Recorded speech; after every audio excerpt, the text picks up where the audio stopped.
Hello and welcome back to the jmsYOU mini-series of the LJMU's 1823 podcast. In this episode we are celebrating LGBTQ+ History Month.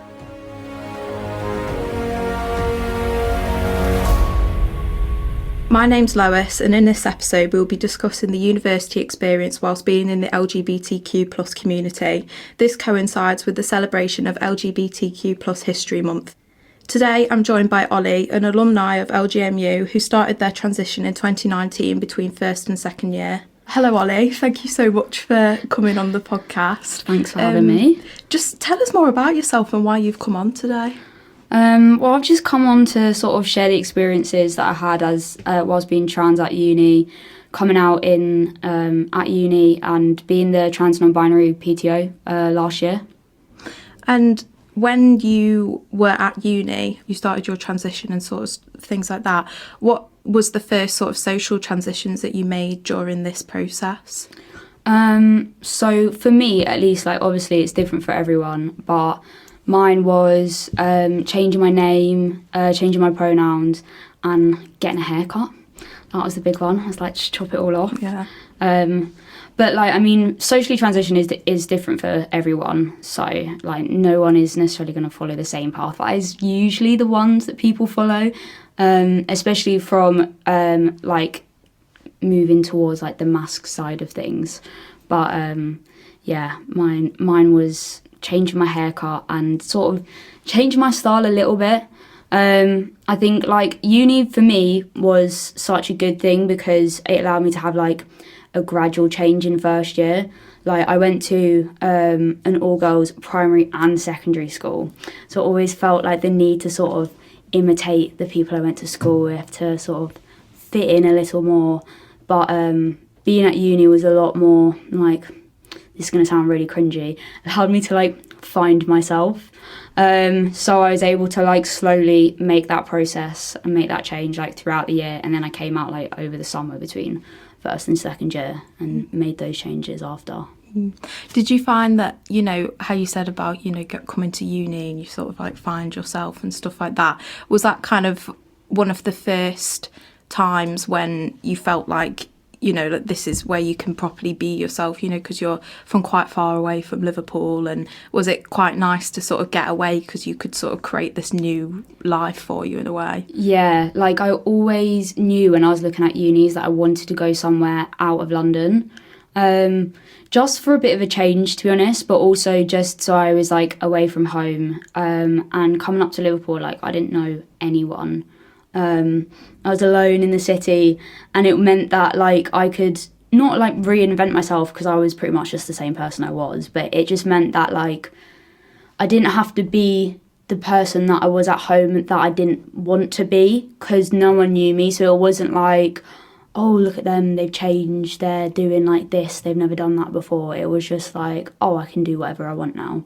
Within reason, obviously, but like I was able to sort of have a little bit more freedom with like how I wanted to present myself or how I wanted to act or what I wanted people to know about me, which was quite nice because I was always a very like closed off person at home, and being around people that you've known for so many years, then it's hard to sort of change that. At least it was for me. So being at uni, I was like, I'm just going to be very as like open as possible and just be me, which was quite nice. Definitely, I can imagine that. Like it's like a breath of fresh air, isn't it? How did you sort of feel like once you started to be able to make these changes, like when you were up here? A lot happier. Like not that I necessarily was like unhappy at home, but it was a lot more freeing and like peaceful, as opposed to just be able to do like what I want and be who I want and not sort of be confined by like anyone's expectations at home. Because obviously like with my parents, they're great people, but they obviously assume, like everyone's parents assume that they're going to be a certain way or expect them to like act a certain way. And at uni I was able to go out whenever I wanted and do whatever I wanted and like not live up to other people's expectations, which was, yeah, it was a comfortable time, I'd say. That was the best part about it. And I think even I wanted to ask as well, sort of with all of these positives, I feel like there's obviously also negatives as well, which I can imagine that you've experienced. What sort of challenges have you faced in this sort of time since, you know, coming out as trans? To be honest, like I remind myself like all the time, like I'm actually quite lucky that for the most part I haven't experienced that many challenges. Like obviously there's day-to-day ones that everyone will experience, like they're kind of unavoidable things, having to always like highlight myself as the trans person in the room because you come out and like people, especially now, like people automatically assume my pronouns because don't necessarily, well, also because I use they them pronouns most of the time, people never, like it's very rare to find someone who will just use them before they know what your actual pronouns are. So you always have to like correct people, and then you're highlighting that you're the trans person in the room, and it's always usually just me. So that's like certain things like that you get like day to day are like the primary challenges that everyone will face. But to be honest, like I didn't have too many myself. I was very lucky to have an easy experience of not really having too many people be like transphobic to me throughout my time at uni and like outside. My main challenges were just with myself, to be honest. Like I came out as a trans guy before I like came out as non-binary because I always just had these like expectations in my head of what I was supposed to be. And the problem with my experience for me was that at uni I was around guys like all the time. Everyone in my course other than me in first year was a guy. All of my friends were, well, other than a couple, like all of my friends were. So I built up like all of these expectations of how I was supposed to like act and be, and put on an unnecessary amount of pressure on myself to sort of be something that I physically couldn't be without like medically transitioning. So I had to like, at least for like my own peace of mind, come out as non-binary and like take that pressure away, that I don't have to like live up to the expectations of what like men are supposed to be like, which was more like a lot more comfortable for me. It felt right. Like in the end I was like, okay, this is the move that I need to make. Doesn't actually mean that I'm gonna stay as non-binary like my entire life, but at least for now I know like this is the easiest route to go down for like my own mental health and everything. But yeah, that was probably my number one challenge, my own brain, which is always my number one challenge, I think. I think it's like it's really interesting that, you know, you sort of made the big step to sort of look after your own mental health, and you know you did that by, you know, coming out as non-binary and stuff like that. Like I can imagine it took a lot of pressure off sort of how you perceived yourself and how you wanted to be perceived. Yeah. And did obviously you became part-time officer when you were here. Was that in your third year? Yeah. Is like your experiences, or say like the people around you who you know and stuff like that, was that like one of the reasons why you decided to become a part-time officer for the trans and non-binary community, or like what were your reasons? I think one of my reasons was I'd say like it properly like sparked my interest in it when I came out as trans, because I feel like, I mean, I'm pretty sure this is like a general thing for so many trans people. It's just like going through that little crisis where you're like, I don't know what's going on, I'm feeling these weird things and I'm having these thoughts and I don't know what to do. And you go onto like a massive deep dive on the internet and onto like YouTube, and you watch so many people making these videos about like how they realised they were trans or their experiences with it.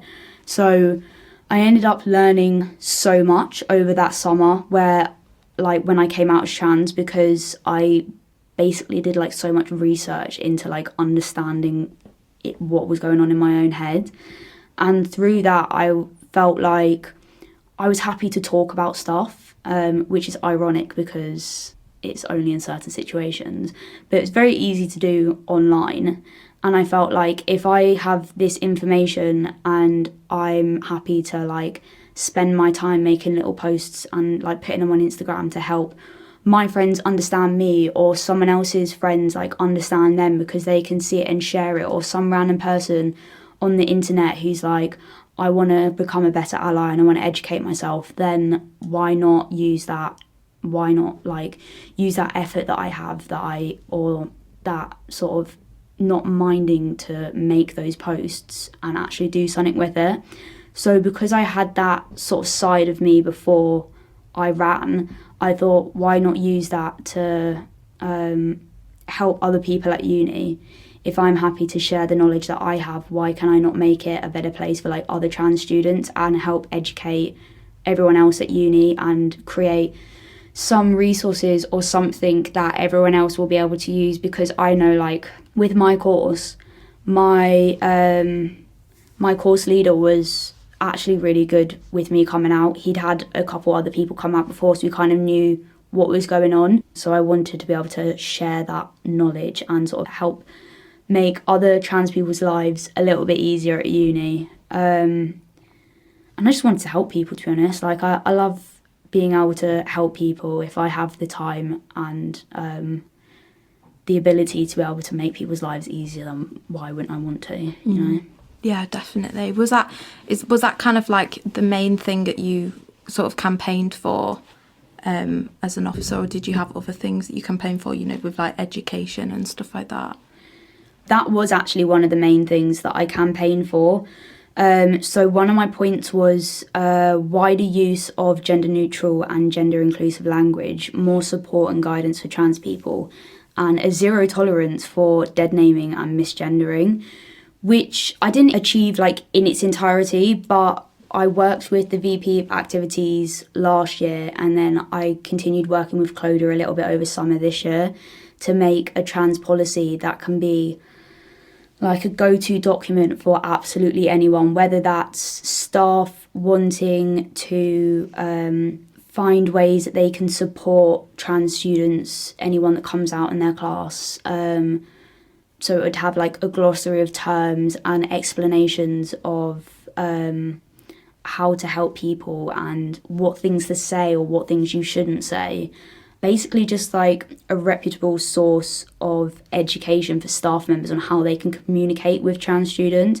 Because I feel like that's so, it's so necessary to have, because obviously like the internet is just an absolute mess of sources, and you never know if the site you're going for is actually giving you the correct information. So having it come from people who have a first-hand experience of it is a very like useful thing to have.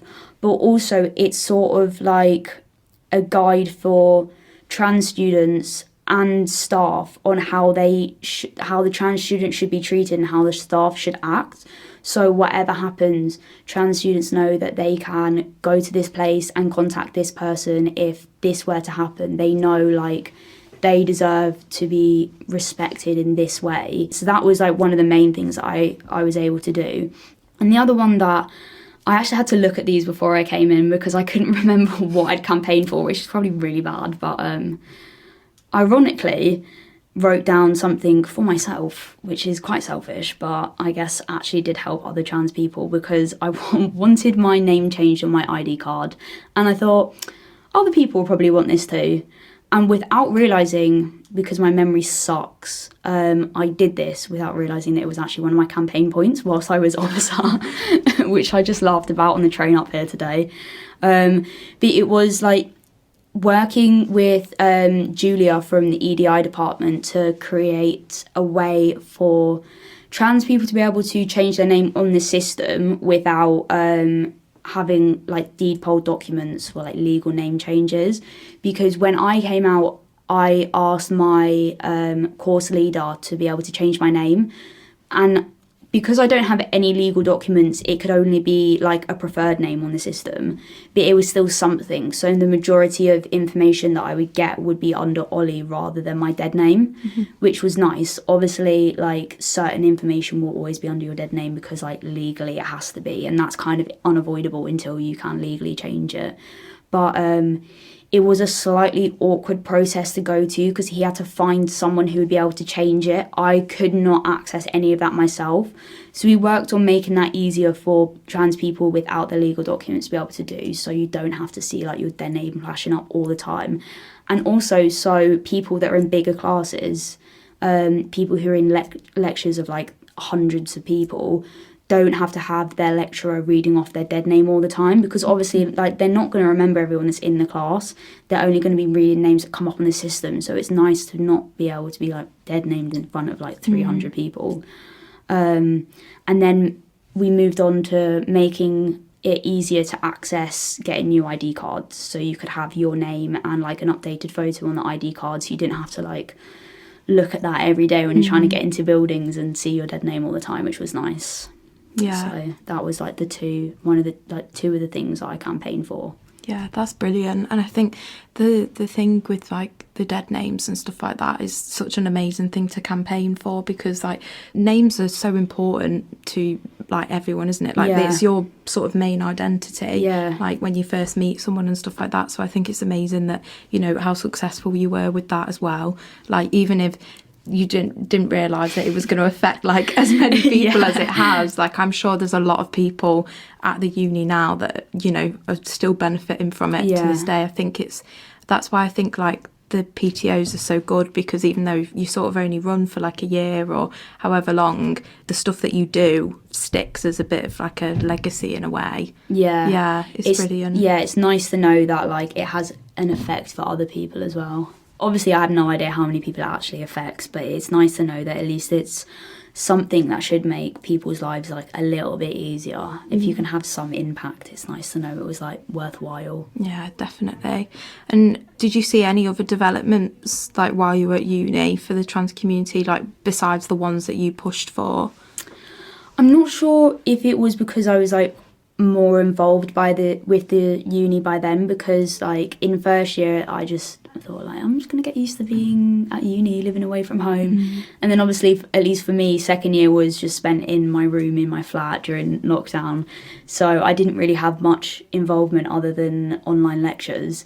So I thought like let me get more involved and do something. And I don't know whether it was just because I was aware of everything that goes on with the SU and everything by then, but I felt like I saw an improvement in like greater displays of representation of like staff and students. I know LJMU always displays their allyship for the LGBTQ plus community, but I felt like, at least for me, in terms of what I saw throughout the years, I saw like more active allyship, social media and website posts that allowed other people to educate themselves, some that I was able to work on with other people, which was really nice. And just other things like events and safe spaces for the community to be able to go to.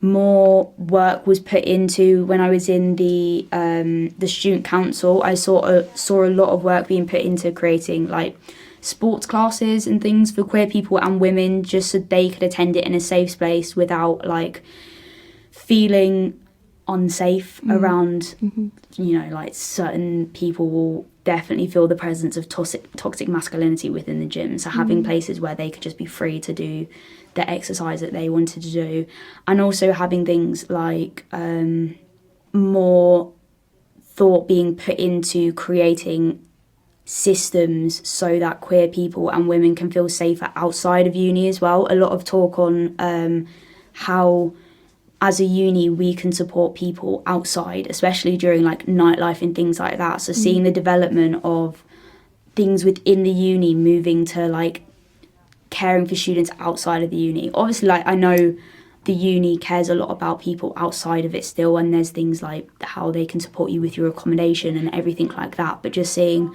the general safety and how people can be supported in their social life, I feel like was a big development that I saw being worked on through the year, which was nice. That's great. And you know, with sort of seeing these developments and stuff like that, have you sort of carried anything on like post graduation? Have you sort of carried anything that you did or that you saw like develop in uni on with you as you've left? I feel kind of ashamed to say that I'm not actually doing a huge amount. Feel like I ended up doing more before uni than I did after uni, or at least before I had my PTO role. But I'm just getting used to starting a new job, and I'm gonna carry on with my podcast soon, because over summer I did release a few episodes of a podcast that sort of centres on like queer education for those like in the community, allies, anyone. So that's one thing that I'm continuing it on. Hopefully we'll get back into releasing more episodes soon. But I'm always trying to educate people around me, and especially because at home I'm the one trans person that I know, at work, with my friends, with my family. So sort of challenging people's views on gender and representation and how people express their gender, or even just like general queer stuff. I'm always just trying to like make people think about what they're saying or why they think about something in a certain way. So I have my little daily things that I try and do, but overall I feel like I'm not doing as much as I did here, but hopefully. You've got to adjust back to sort of like a new life. I think it's so weird, like moving. I'm nervous to start like a new life that isn't uni, you know, especially, you know, moving all the way back home, and you've had like your whole sort of new life up here, especially for you, with like transitioning and stuff like that. But with this podcast, you know, you're saying about like it's, you know, queer history, queer education and stuff like that. Do you have a role model in the trans community or anything that you look up to? So many people. It's hard to answer the question, to be honest, because I feel like at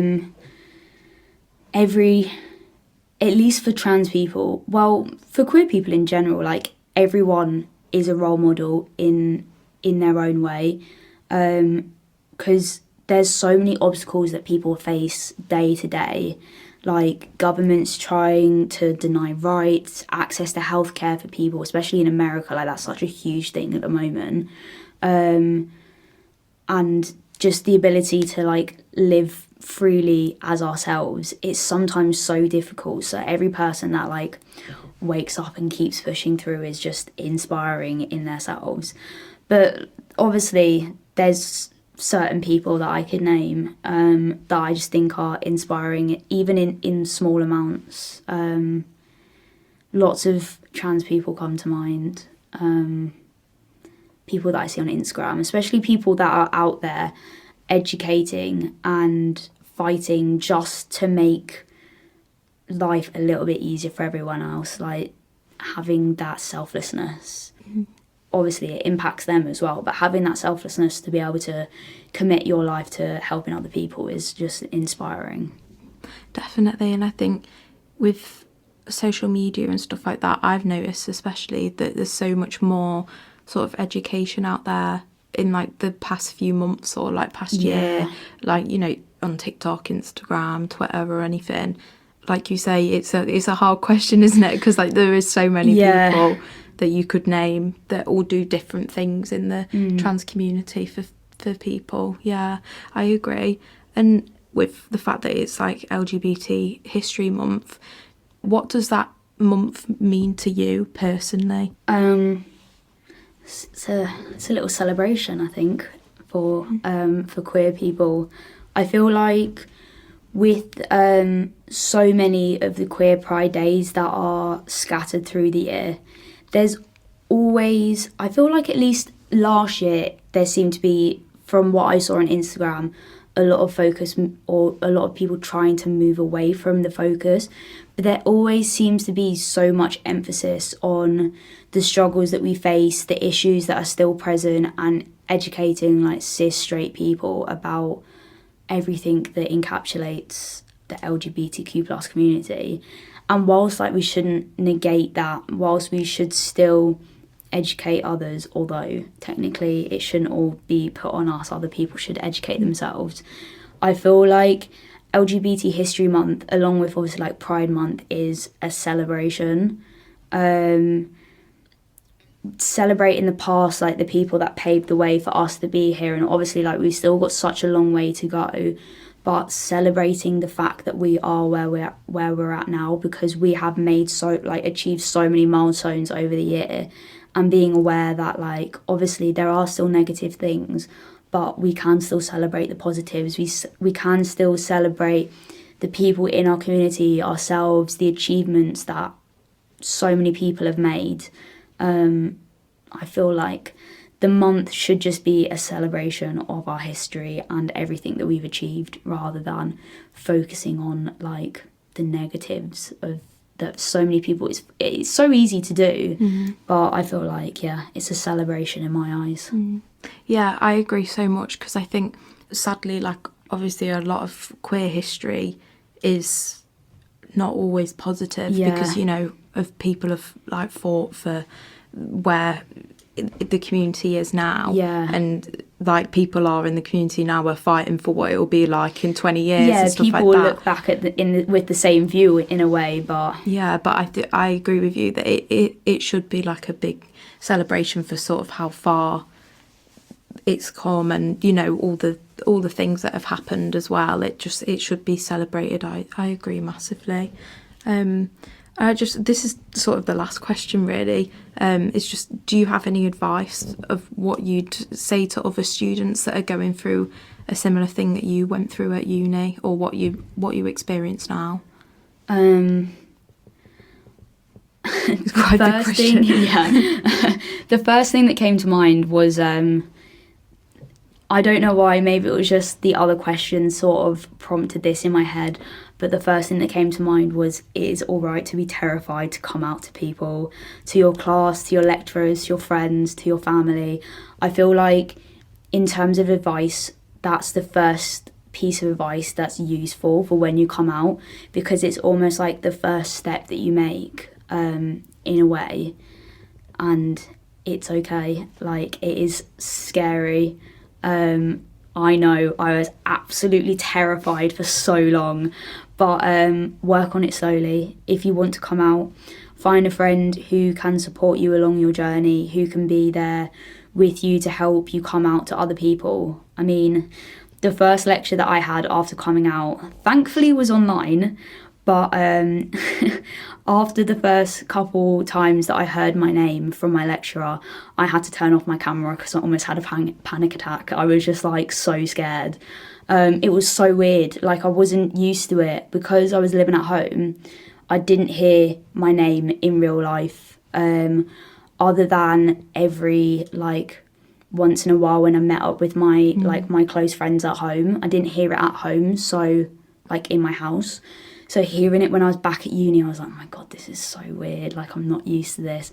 And it was so much pressure because I hadn't actually come out to my class, which, because my class was so small, it felt like everyone would be more aware of it. If you're, like, one person in, like, 500 or 200 or something, you kind of can blend into the crowd. But I was just there. And me being a very, like, loud person anyway, everyone was very aware of who I was in my class. So being almost highlighted as, like, the trans person now was just a very, like, panicking moment. But I got used to it, and I had my friends who I could go to, who I could talk to, and I knew that, like, whatever happened, the people that I lived with at uni, my mates at uni, would be there for me, back me up, and, like, say or help me in any way if I needed that, because they were also in my class, with me in my lectures. And, like, if you're struggling, find those people, if you have them, or if you don't, I greatly recommend going to SU meetings, things like the Trans Student Network. That was one thing that I ran during my PTO days.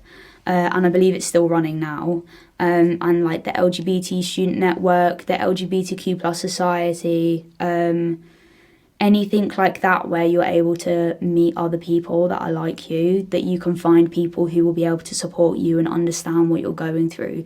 Because, like, the SU puts on so many events for the queer community, so that's a great way to go and meet people and go and find friends that can support you on your journey. And also, like, I always made my trans student network meetings a place where people could come and ask questions and get advice and get help from me or from other trans people that were there, people that were at the very start of that transition, who could come and like ask people that already been through it, like, what do you do? What, like, is there any way that I can get around these problems? Or just come and like vent about something that was really annoying them, or something that they just needed to get off their chest. So I feel like spaces like that are always so important. So find them at uni, even if you don't need them. I didn't think I needed it, but it was such a great addition to the experience at uni. It made life like a lot easier to be able to have a little community of people. I still had my friends, and my friends are part of the community, but it's nicer to have more people that like share similar experiences to you. So also, whether you're going through it at uni or not, it's always good to remember that as people, we continually change and evolve. So it's okay if you're right at the start of your transition and you're unsure of so many things, of what your journey is going to look like. You don't have to tackle like every hurdle at once. Take it one step at a time. Like, I changed my name 3 times since when I came out. And I hated having to get people to use a new name and going off and being like, oh, by the way, right, now I'm just going to add another one to the list. Forget the old one that I just told you. Now I'm going to try out a new one. But it's okay if you change your mind. Like, it's your journey, not theirs. So as hard as it is to like feel like to remember that you're not being a burden to other people by like forcing them to have to use a different name, because it felt like such a big thing to me, to like I was being so annoying to people because my friends were so great by immediately just using the right pronouns. I felt like I was just adding to it and being really cheeky by being like, okay, right, I'm just going to switch it up now and see if you can like remember this one. But it's okay. Like, it's okay to tread the waters until you find what feels right, because at the end of the day, it's your journey, it's your name, it's your pronouns. Like, it has to feel right to you. If it doesn't feel right to you, then it matters to you. You're going to know that for the rest of your life. Other people aren't necessarily going to be in your life forever or have that same emotion that you're going to have to it. So, like, at least for my name, I had to keep reminding myself, like, I'm going to hear this every day for the rest of my life. These people aren't, they're just calling it to me. It makes no difference if they have to call me a different name, whereas I will be sick of hearing a name that doesn't feel right. I had to keep, like, reminding myself, it's okay, you don't have to worry about it. So, like, just don't worry. Don't feel like you have to know everything all at once. Because it's so hard to understand, like, inner identities, because they're not written down, they're not simple. They're just like this mess of emotions and feelings and thoughts and experiences. So you're not always going to get it right first time, but you will get there in the end, I promise. I'm pretty sure I have now. I'm sure I'm done being uncertain and like changing it up every once in a while and annoying my friends. But don't let anyone rush you. Just wait until you get to the place that you need to be that feels right to you. This is 1823 Podcast. I'm now joined by Yvonne from the Student Advice and Wellbeing team, who's here to share with you what support and services are available at the university. So, welcome Yvonne. Thank you so much for coming on. Just give us sort of information about what support and services you have. Yeah, there's lots of support in the university, and hopefully students feel able to access it. It is out there and available to all students. Through Student Advice and Wellbeing, we've got a range of services. So we have a wellbeing team who can deal with any inquiry and redirect to other services if necessary. We've got a student money team who will help with students who are suffering from financial difficulty, which is particularly prevalent at the moment with the cost of living crisis. We have a disability team, we have a counselling and mental health team, we have staff who work with international students, with care experience students. So we've got a range right across the piece. And we also provide the accommodation for students when they're new to the university, so we work on that side of things as well. I think it's really important that students feel confident to come forward and talk to us about their issues, regardless of what they are. We will always try and help students, even if it's not directly in our remit. We'll push some doors, direct people where they need to go. And I would always want students to be able to approach us. In addition to services as well, we work on a lot of campaigns with jmsYOU to make sure that we raise awareness of issues. And one of the big ones for me at the moment is the Respect Always campaign. So we've been working on that for a few years now, and it lost a bit of momentum during the pandemic, as lots of things did. But we're now back, and we want to really encourage students to talk to us about how they feel respected on campus. And I think that's really important for students to feel that they're respected, to know that we want to understand when they don't feel respected, and equally to try and put things right so that they can feel respected. We certainly want students to feel like they belong at LJMU, and that sense of belonging comes from feeling respected in the wider institution, in your classes, when you're engaging in sport, when you're doing whatever you want to do on campus. That's a really important part of the life of the university.